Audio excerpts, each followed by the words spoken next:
The text message arrived on a Tuesday morning while I was reviewing acquisition proposals for my investment firm. Olivia, sister family meeting Friday 2 p.m. Grandma's will reading. Don't make a scene. Marcus will be there. No, how are you? No, we should talk. Just commands as always. Marcus was her husband, federal judge Marcus Wellington III, a fact she'd mentioned approximately 7,000 times since their wedding 3 years ago. I typed back, I'll be there. Olivia, dress appropriately. This is a legal proceeding. I stared at my phone. I was 32 years old, owned a $47 million private equity firm, and sat on 4 corporate boards. But to my family I was still little Emma, the perpetual disappointment who'd chosen finance over law school, investment banking over the family's preferred path of judiciary connections and country club prestige. Grandma Helen had died 2 weeks earlier at 91. I'd been with her, holding her hand in the hospice room while my sister was at a judicial fundraiser and my parents were on a Mediterranean cruise they refused to cut short. Grandma's last words to me were, "You've always been the smart one, Emma. Don't let them make you forget that." I hadn't cried then. I wouldn't cry now. My relationship with my family had been complicated since I was 16 and refused to attend Yale, their alma mater, choosing instead a state school with a better economics program. "You're throwing away your legacy," my father had said. "You're being selfish," my mother had added. Olivia, 4 years older and already engaged to a law student from a good family, had just shaken her head with pity. I graduated summa cum laude with a double major in economics and mathematics. My family attended graduation but left immediately after, missing the reception where I was awarded the Chancellor's Medal for Academic Excellence. They had a charity gala to attend. At 24 I started my investment firm with $200,000 I'd saved from brutal hours in investment banking. Anderson Capital Management began in a shared office space in downtown Seattle. By 27 we'd grown to $15 million under management. By 30 we'd broken $40 million. Now at 32 we managed $47 million in assets and had a reputation for finding undervalued companies and turning them around. I'd never told my family. They'd never asked. Every Thanksgiving, every Christmas, every obligatory family dinner the conversation was the same. Olivia would discuss Marcus's latest ruling, their vacation to Martha's Vineyard, their new lake house. My parents would beam with pride. Then they'd turn to me with barely concealed disappointment. "Still doing that finance thing?" Dad would ask. "Still unmarried?" Mom would add. "Still renting?" Olivia would smirk. I actually owned a $1.8 million penthouse condo downtown, but I'd learned years ago that correcting them was pointless. They heard what they wanted to hear. They saw what they wanted to see. Grandma Helen was different. She'd built her own commercial real estate empire in the 1960s when women couldn't even get business loans without a man's signature. She'd created a portfolio worth over $80 million through sheer determination and brilliant strategy. She never talked about it at family gatherings, she just watched, listened, and occasionally caught my eye with a knowing look. We'd started having lunch together 5 years ago. She was the only one who asked real questions about my work, who understood what it meant to build something from nothing. She was the only one who knew the truth about my success. "They underestimate you," she'd said last year over tea. "That's your greatest advantage." I'd thought about that a lot since she died. Friday arrived with Seattle's typical November rain. I dressed carefully, navy Armani suit, minimal jewelry, my hair in a professional bun. I looked exactly like what I was, a serious businesswoman, but I knew my family would see what they always saw, disappointing Emma trying too hard. The reading was scheduled for 2 p.m. at the offices of Whitmore and Associates, Grandma's longtime attorneys. The firm occupied the top 3 floors of the Columbia Tower, with panoramic views of Elliott Bay. I'd been there twice before for meetings about the trust structure Grandma and I had established together. I arrived at 1:45 p.m. The reception area was elegant. Dark wood, leather furniture, fresh orchids on every surface. My parents were already there, my mother in Chanel, my father in a custom suit. They barely glanced up from their phones. "Emma," my mother said. "You're early." Traffic was lighter than expected. My father grunted. Conversation over. At 1:58 p.m. Olivia swept in with Marcus. She was in head-to-toe designer wear, her engagement ring catching the light like a small spotlight. Marcus was tall, distinguished, with silver at his temples and the confident bearing of someone who'd never been told no. "Sorry we're late," Olivia announced, though they weren't. Marcus had to finish a conference call with the Ninth Circuit. "Not a problem," the receptionist said smoothly. "Mr. Whitmore is ready for you." We were ushered into a large conference room with floor-to-ceiling windows. Jonathan Whitmore sat at the head of the table. 70 years old, senior partner, one of the most respected estate attorneys in the Pacific Northwest. Next to him was a woman I recognized, Patricia Chin, Grandma's personal attorney and the architect of her trust structure. And next to Patricia was someone I hadn't expected. David Morrison, my own corporate attorney. Olivia's eyes narrowed when she saw David, but she said nothing. We all took seats. My parents and Olivia on one side of the table, Marcus at the end near Jonathan, and me on the other side near David. "Thank you all for coming," Jonathan began. "We're here to review the estate of Helen Margaret Anderson. Before we begin, I want to acknowledge that Helen was not just a client but a friend for over 40 years. Her passing is a loss to us all." My mother dabbed her eyes with a tissue. Olivia nodded solemnly. My father stared out the window. "I thought about Grandma teaching me to play chess at 8 years old. Always think 3 moves ahead, Emma. And never show your opponent what you're really planning." Jonathan opened a leather folder. Helen's estate is substantial and complex. The primary asset is Anderson Real Estate Holdings, currently valued at approximately $83 million. There are also liquid assets, personal property, and several smaller investments. I saw my mother sit up straighter. My father leaned forward. Olivia's hand found Marcus's on the table. "The estate plan Helen created is unusual but legally sound," Jonathan continued. "She established an irrevocable trust 20 years ago, which she modified significantly 5 years ago. The trust controls all assets." "Standard practice," Marcus said, his judge voice carrying natural authority. "Trusts avoid probate, minimize taxes. Smart planning." Jonathan nodded. "Indeed. However, the structure of this particular trust is quite specific. Helen named a chief trustee with full discretionary power over all assets and distributions." "That would be me," my father said confidently. "I'm the eldest child." "Actually, no." Jonathan looked at Patricia, who opened her own folder. "The chief trustee," Patricia said clearly, "is Emma Grace Anderson." The silence was absolute. Then everyone started talking at once. "That's absurd," my mother said. "There must be a mistake," my father insisted. "This can't be legal," Olivia snapped, looking at Marcus. Marcus raised a hand, silencing them. His judicial authority filled the room. "With all due respect, Emma is 32 years old and, as I understand it, works in an entry-level finance position. Surely this represents a conflict of interest or demonstrates questionable judgment on Helen's part." David Morrison cleared his throat. "I'm David Morrison, Ms. Anderson's corporate counsel. For the record, Emma is the founder and CEO of Anderson Capital Management, a registered investment advisory firm managing $47 million in assets. She also serves on the boards of 4 companies, 3 of which are publicly traded. She holds a fiduciary designation and has managed complex trusts for multiple clients. She is eminently qualified." My family stared at me like I'd grown a second head. "You said you worked for a finance company," my mother said weakly. "I do," I replied calmly. "I own it."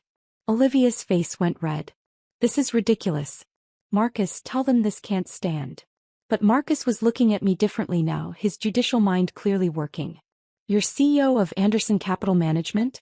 The firm that handled the Cascade Tech turnaround?" "Yes." "And you sit on the board of—" He paused, clearly running through mental files. "You're on the Evergreen Medical Board. I saw your name on a filing." "Yes." He sat back and I watched him recalculate everything he thought he knew about me. Patricia continued, her voice professional and precise. "The trust document is explicit. Emma has full authority over asset management, investment decisions and distributions to beneficiaries. The trust provides for annual distributions to Richard and Susan Anderson, that's your parents, of $150,000 each. Olivia, you receive $100,000 annually." "That's it," my mother gasped. "From an $83 million estate?" "The trust prioritizes asset growth and charitable giving," Jonathan explained. However, those distributions are guaranteed for life and inflation adjusted. It's actually quite generous. What about the properties? My father demanded. The commercial buildings? The vacation house in San Juan Islands? All held in trust, Patricia said. Under Emma's management. Olivia stood abruptly. I want to contest this. Marcus, we need to contest this. Marcus's expression was unreadable. On what grounds? On the grounds that it's insane. Olivia's voice rose. She's not qualified. She's never even mentioned having a job that matters. I'm sitting right here, I said quietly. Don't, Olivia snapped. She turned to me, her face contorted with anger. Don't you dare act like you deserve this. You disappeared from this family years ago. You skip holidays you never visit, you barely call. And now you just swoop in and take everything. I didn't take anything, I said, my voice steady. Grandma made these decisions. She modified the trust 5 years ago, after meeting with me extensively about financial planning. She was senile, my mother said desperately. No, Patricia said firmly. I assessed Helen's mental capacity personally, and we had 2 independent physicians evaluate her. She was completely sound. She knew exactly what she was doing. Jonathan pulled out another document. Helen also left personal letters. Emma, this one is for you. He slid an envelope across the table. My name was written on it in Grandma's distinctive handwriting. My hands shook slightly as I opened it. Dearest Emma, if you're reading this, I'm gone and your family is probably having a collective breakdown. Good. They need it. You've spent your entire adult life being underestimated by people who should have celebrated you. I watched them dismiss your achievements, belittle your choices, and treat you like a disappointing afterthought. It broke my heart every single time. I'm making you chief trustee because you're the only one with the wisdom, integrity, and skill to handle this responsibility. But more importantly, I'm doing it because I want them to finally see you. Really see you. You built an empire from nothing while they spent their inheritance and married for prestige. You stayed humble while they bragged. You kept learning while they rested on their credentials. Don't let them bully you. Don't let them make you feel guilty. You earned this through character, not by being born first or by marrying well. Also, there's something they don't know. Something I never told them. Check the trust documents for Anderson Holdings LLC, page 47. I think you'll find it interesting. I love you, sweet girl. Make me proud, which of course you already have. Grandma. I read it twice, my eyes burning. I would not cry in front of them. I would not. What does it say? My father demanded. It's personal. Let me see it. Olivia reached for the letter. I moved it out of reach. No. Patricia was already handing me a thick folder. The complete trust documents. Everything you need is here. I flipped to page 47 of the Anderson Holdings section. What I saw made me stop breathing. Anderson Real Estate Holdings wasn't just a collection of properties. It was the parent company of 16 LLCs, each one owning different commercial properties throughout the Pacific Northwest. And 5 years ago, Grandma had quietly made changes. She transferred partial ownership of 12 of those LLCs to me. Not through the trust. Directly. We'd structured them as gifts under the annual exclusion limit, spread across 5 years. Which meant I personally owned 40% of Anderson Real Estate Holdings, completely outside the trust structure. The trust controlled 60%. I controlled 40%. Together, I effectively controlled everything. Page 47, I said slowly. Property ownership breakdown. David leaned over, saw what I was seeing, and I watched him fight to keep his expression neutral. Marcus, with his sharp legal mind, immediately understood something had changed. What's on page 47? The LLC structures, I said. Grandma was very thorough. Jonathan Whitmore allowed himself a small smile. Indeed she was. Helen restructured her holdings 5 years ago with Emma's assistance. The current arrangement is quite elegant. What does that mean? My mother asked. It means, Patricia said, that even if you contested the trust, which you won't win, Emma still controls a significant portion of the assets independently. Helen ensured that Emma's position is unassailable. The room fell silent again. Olivia sank back into her chair. I don't understand. Why would she do this? Because Emma earned it, Jonathan said simply. Helen watched Emma build her own company from nothing. She recognized talent, determination, and integrity. She chose to reward that. My father's face was red. This is a betrayal. After everything we did for her. You did nothing for her, I said, and my voice came out harder than I intended. She built her empire herself in the 1960s. She survived a husband who tried to steal her company. She outlasted competitors who tried to crush her. She didn't need your help, you needed hers. How dare you, my mother whispered. It's the truth. I looked at each of them.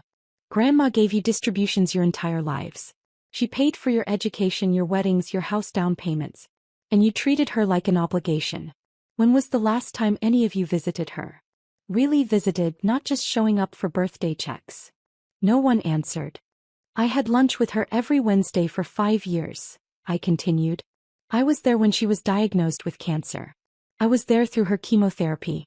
I was holding her hand when she died. Where were you? We were, my mother started.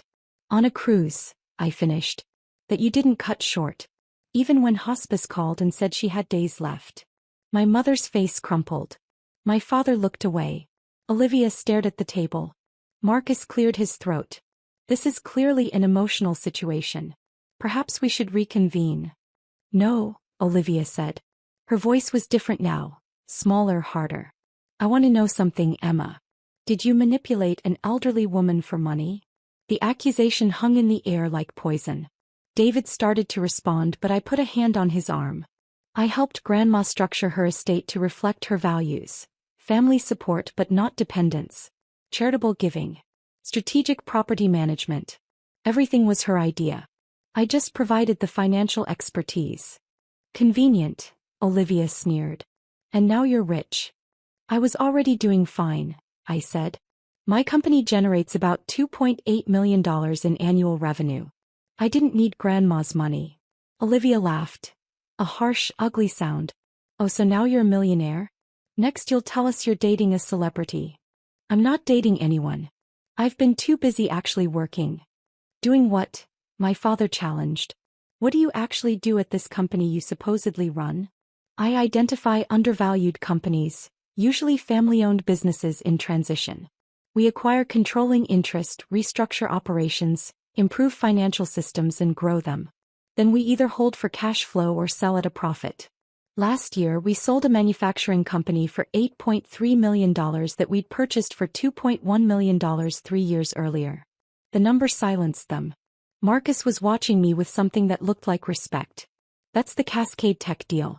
You took a failing semiconductor company and turned it around. That was impressive work. Thank you. Why didn't you ever tell us? My mother asked, and for the first time she sounded genuinely hurt rather than angry. Would you have listened? I met her eyes. Every time I tried to talk about my work you changed the subject. Every achievement I mentioned you dismissed. You stopped asking about my life, so I stopped sharing it. Patricia Chin checked her watch. I have another appointment, but before I go I want to clarify Emma's authority. As chief trustee she controls all trust assets, makes all investment decisions and determines distribution amounts, within the parameters Helen established.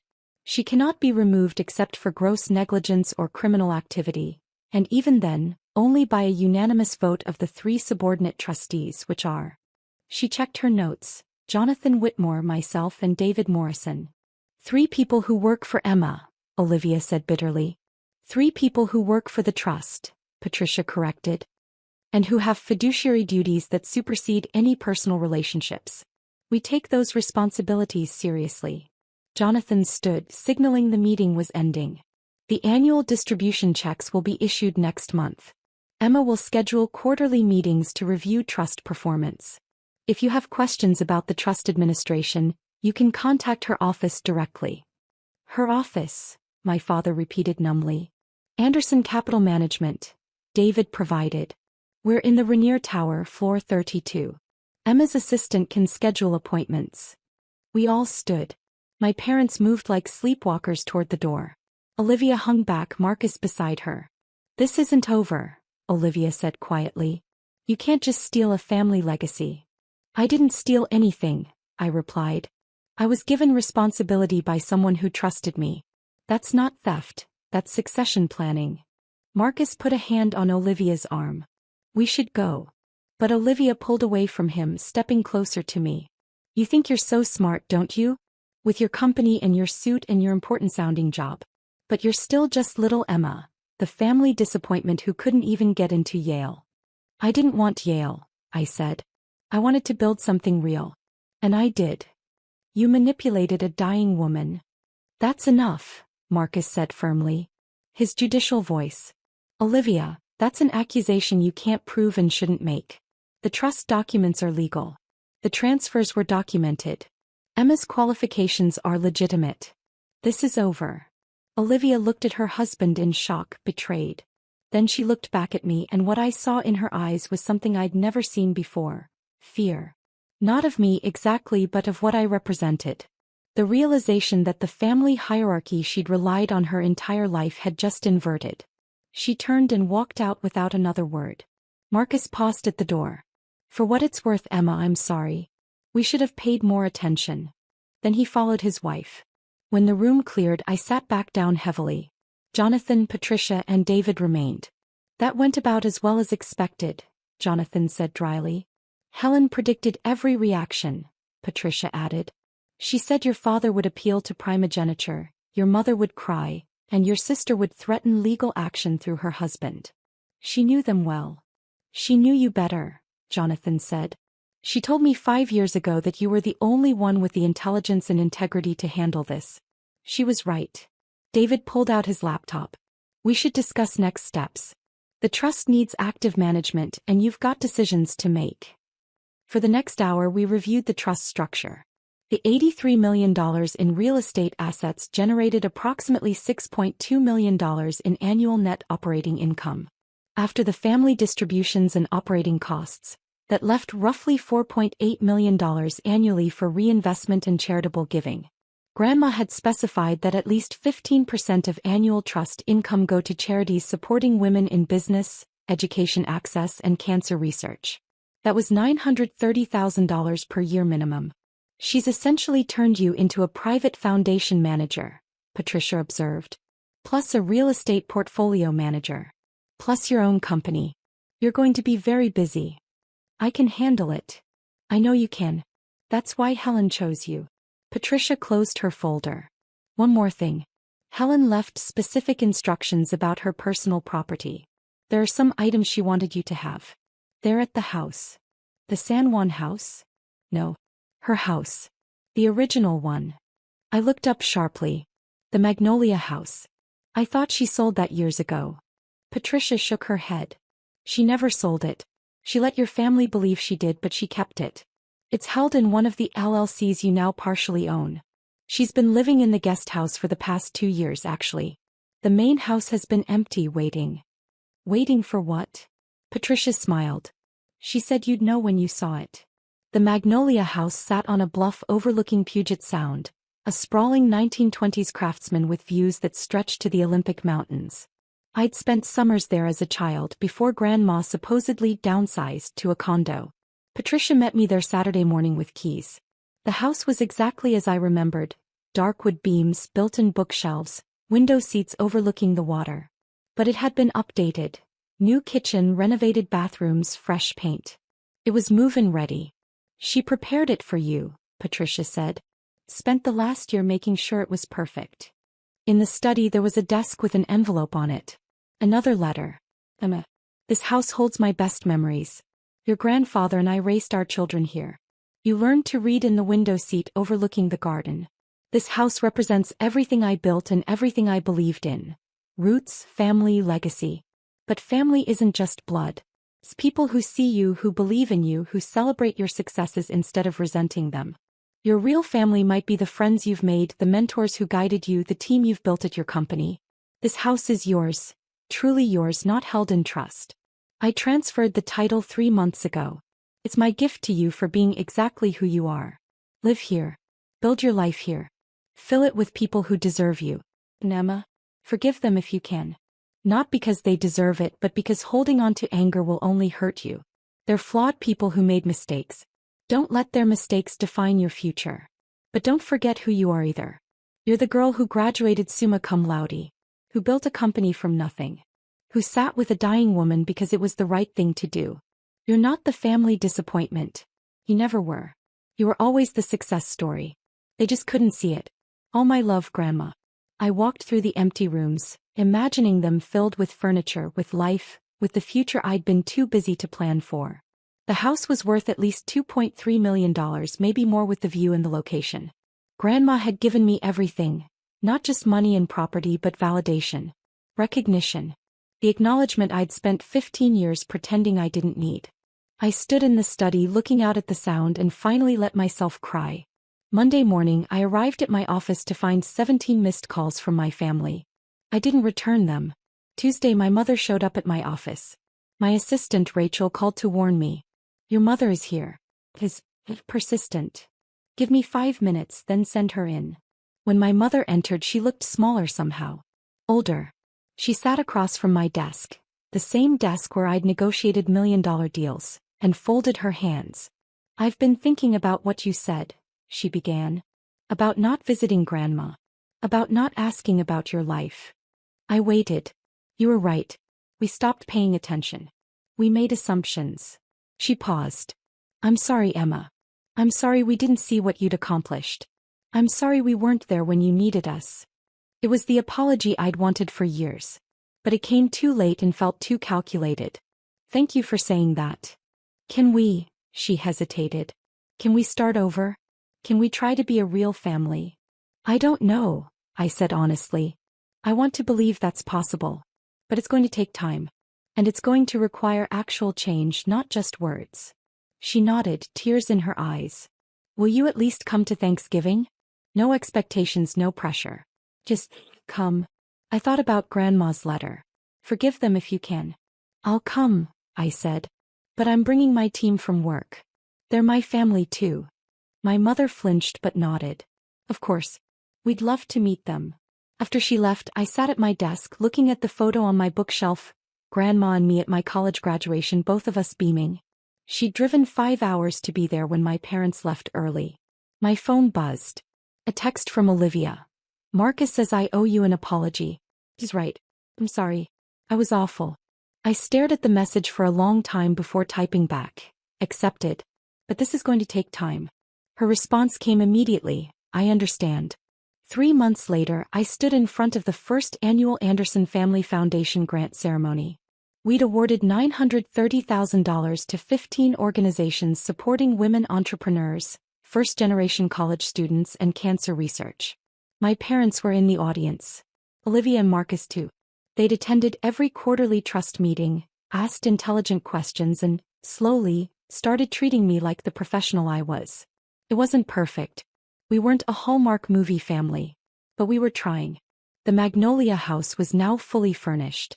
I'd hosted Thanksgiving there, Christmas too. My team from Anderson Capital had blended with my awkward family gatherings, filling the rooms with laughter and actual conversation. David Morrison, Patricia Chin, and Jonathan Whitmore had become not just my advisors but my friends. The people Grandma knew I'd need to navigate this new reality. And every Wednesday I visited Grandma's grave with fresh flowers and told her about the week. About the trust performance, the companies we'd acquired, the grants we'd awarded. About the slow, painful, hopeful process of rebuilding family relationships. But mostly I thanked her.